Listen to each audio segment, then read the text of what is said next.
Over the past 2 years, the COVID-19 pandemic has presented many challenges around the world, but food security is one that's been particularly affected.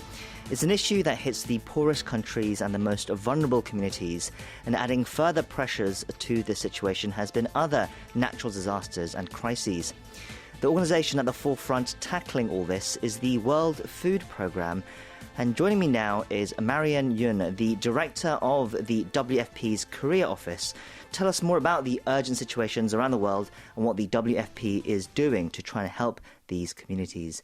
Ms. Yun, thank you for your time today. Thank you very much, Chango, for having me here. It's a real pleasure to have this moment to share what the World Food Programme is doing, both here in Korea and across the globe.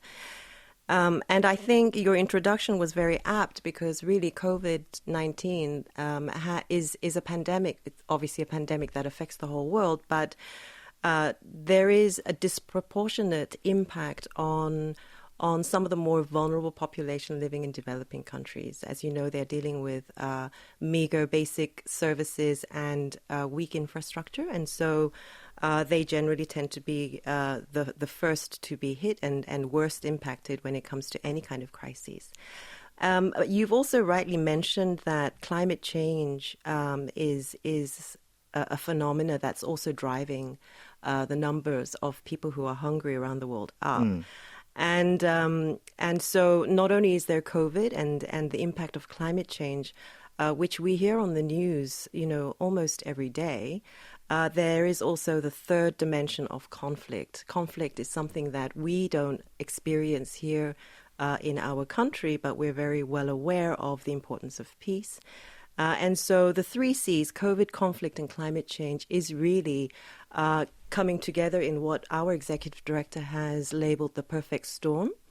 It is creating it is really significantly creating this large increase in the number of people who are food insecure around the world to unprecedented levels. And likewise, the World Food Programme's needs have also reached unprecedented levels at the moment.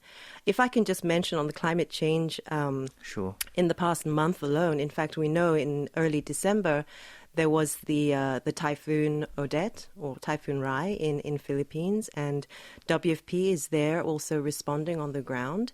It was one of the most catastrophic typhoons that have hit a country that is frequently beset by these natural disasters. We also have further down in southern Africa, Mozambique and neighboring countries that have also been hit by another deadly cyclone, really less than 3 years after suffering the worst. I think it was the second most deadliest cyclone Idai, back in March 2019. And it was, 3 years is very little time to recover from such a catastrophe, and yet already they're beset with another natural disaster. So this is a reality in many of the countries that we're operating in. So are we seeing this happen more often then through climate change? Is it happening on a more regular basis? Yes, actually there is numerous studies that show that in the past 50 years, climate-related or extreme climate-related events have increased something like fivefold. So that's in the past 50 years. And not only that, when you look ahead, the numbers of these events and the severity of them will only increase. This is just what the science is telling us and what we see every day on the ground as well. So COVID-19, climate change. We also saw the situation in Tonga as well, particularly devastating. It seemed almost hard to get the word out as well, though, because of all the communications lines that were cut. But that was a very dire situation indeed as well. Absolutely. And in Tonga, I guess the only kind of upside is that the number of people in Tonga was relatively small if you compare it to some of the other countries I've mentioned. Having said that, the devastation in Tonga was absolutely massive for that country. And as you mentioned, the infrastructural damage is something that really remains to be seen how they're going to recover from that. WFP is not active in Tonga. And yet we are closely monitoring the situation on the ground, especially in terms of any support we can give to restore any of that connectivity loss, temporary connectivity loss, because the World Food Program, in addition to being a food assistance agency, does have what we call a cluster lead in emergency telecommunications sector. And so in situations like Tonga, where telecommunications and connectivity is an issue and is a big constraint for first responders to operate, like World Food Program, we come in and try to put in place even temporary connectivity and networks to allow these operations to continue. If we talk about the final C as well, conflicts, another situation we talked about on the show last year was in Myanmar. Last year in August, we connected with Mr. Stephen Anderson, the WFP's Myanmar country director, to discuss the situation in the country months after the military took over. Now, February 1st marked a year since the coup in Myanmar. What's the food situation been like over there in the past few months? Well, first of all, let me start by appreciating, the occasion for our country director at the time, Stephen Anderson, to actually feature on your show and to give an update on the dire situation in Myanmar. Indeed, a year on from the military takeover, the situation, as we can imagine, isn't really getting any better. In fact, food insecurity in Myanmar has risen quite steeply. And right now, 1 in every 4 people, so that's about 13 million people, are considered food insecure. And among that, about 1 million are severely hungry. So this is just different categories of hunger. And so, Myanmar is right now facing its worst humanitarian crisis since 2008. And right now, we face a situation where unless we are able to really come in with the assistance to sustain this with the assistance that they need, 3.5 million people who are kind of moderately food insecure are at risk of falling into that severe category. So this is obviously something that we really would not want to see happening. And I think one of the reasons for this rapid deterioration is because of the rising cost of food. So the basic food basket is costing something like almost 30% higher than it used to. So, and the cost of fuel is 60% higher. So we have to take into consideration the impact that the kind of economic downturn is also having in exacerbating what the situation was, a situation that was already bad to begin with. So we can clearly see various issues all over the world that are cropping up with this situation. How is the COVID-19 pandemic affecting it even further? It must be difficult, even in normal circumstances, but to have the pandemic and all those restrictions that certain countries might have and governments might have, regions might have, it must make it all the more challenging. I think the COVID-19 pandemic has really brought about this multiplier effect of exacerbating any situation that was already difficult to deal with, plus creating new pockets or new population groups facing the same vulnerability. So before I arrived in Korea, I was in a small country called Lesotho. It's a little country in southern Africa. And there, when the COVID first broke out, the borders shut down. There was complete lockdown. And so, for the average Basutu, that's what the Lesotho people are called, they suddenly had no access to livelihoods. They had no work. They couldn't make any money. There was no supplies coming in because the borders were shut. There was, in a country where there's very little health services to begin with, people who were getting sick had no recourse. They had nowhere to go, so mortality rates started skyrocketing. Schools were closed, so kids were at home. It was just a situation that was just compounded every day, and the longer the lockdown was in place, the further this deterioration could be seen. And not only that, you suddenly found huge pockets of population in urban contexts now suddenly facing food insecurity. People who didn't have that kind of issue before because they had access to some informal income or income generated work. They could sell things, they could engage in little trade, but suddenly all of those opportunities were gone, and so you had people who were literally on the doorstep of starvation just within months. We have to briefly talk about one more issue, North Korea, where, as we know, the situation is always critical. But we saw that, according to a country report released in January, the WFP's food aid to North Korea has been at a standstill since March of 2021. This is, of course, again, due to the pandemic and Pyongyang's strict border controls.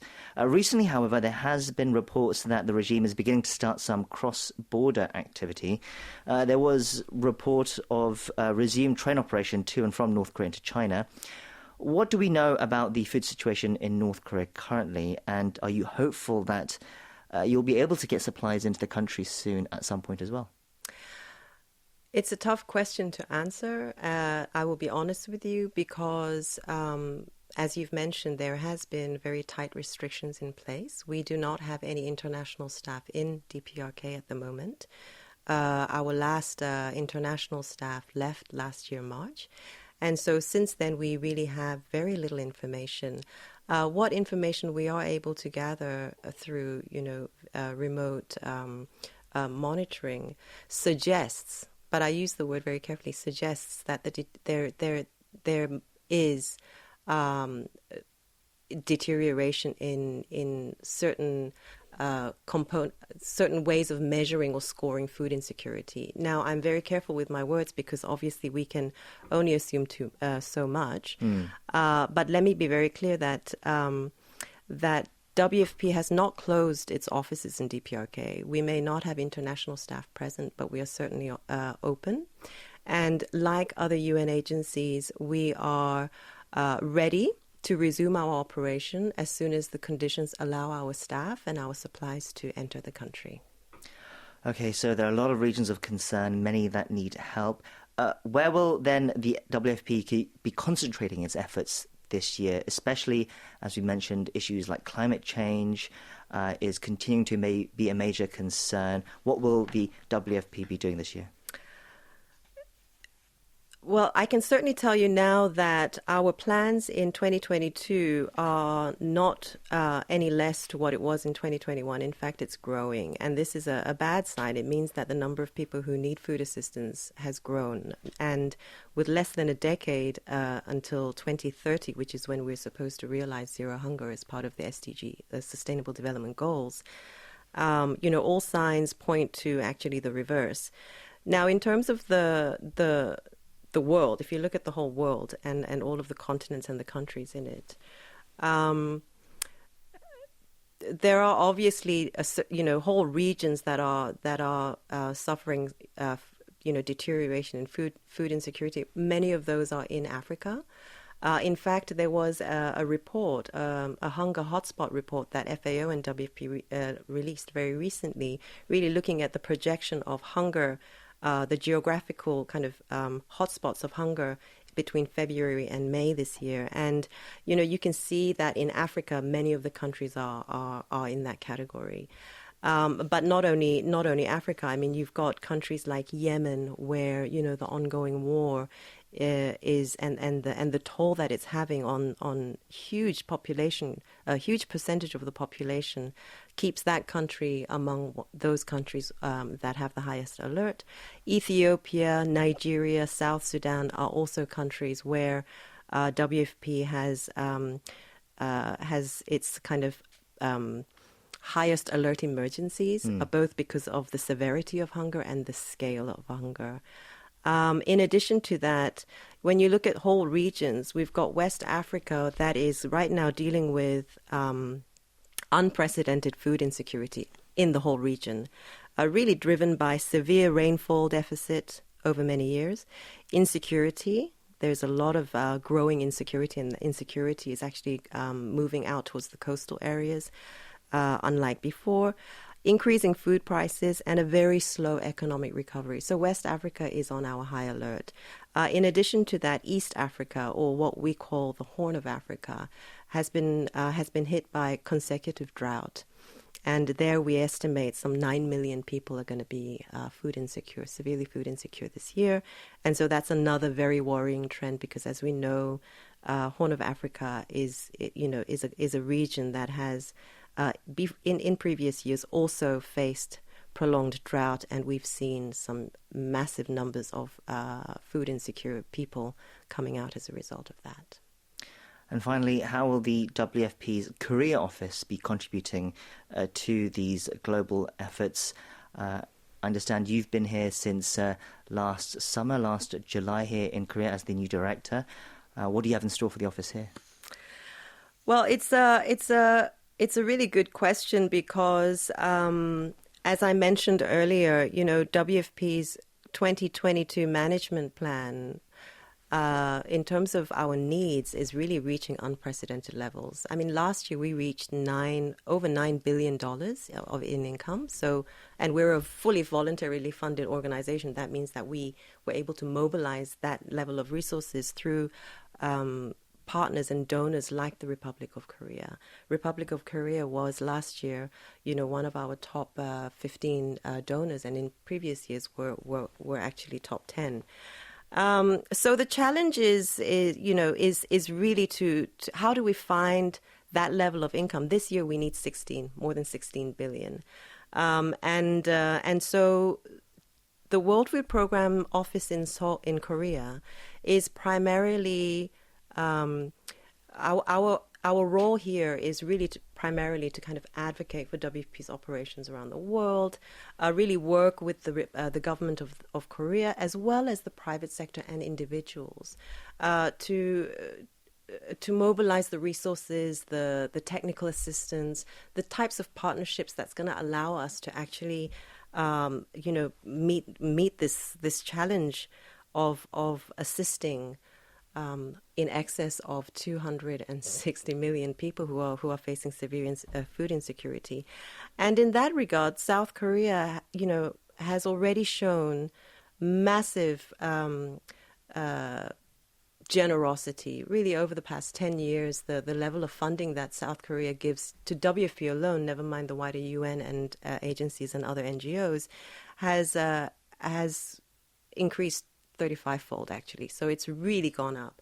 And so, one of the priorities for WFP in South Korea is really to give that kind of visibility to South Korea. We think that South Korea as a country has really stepped up and has come to the table in really meaningful ways, and to continue to work with the government to make sure that its ODA, that its official development assistance, is going to the right areas and having the kind of impact that it should have, and giving the visibility to the government and people of South Korea for its generosity and its willingness to use its own example of graduating from hunger as a benchmark, as a goal for other developing countries.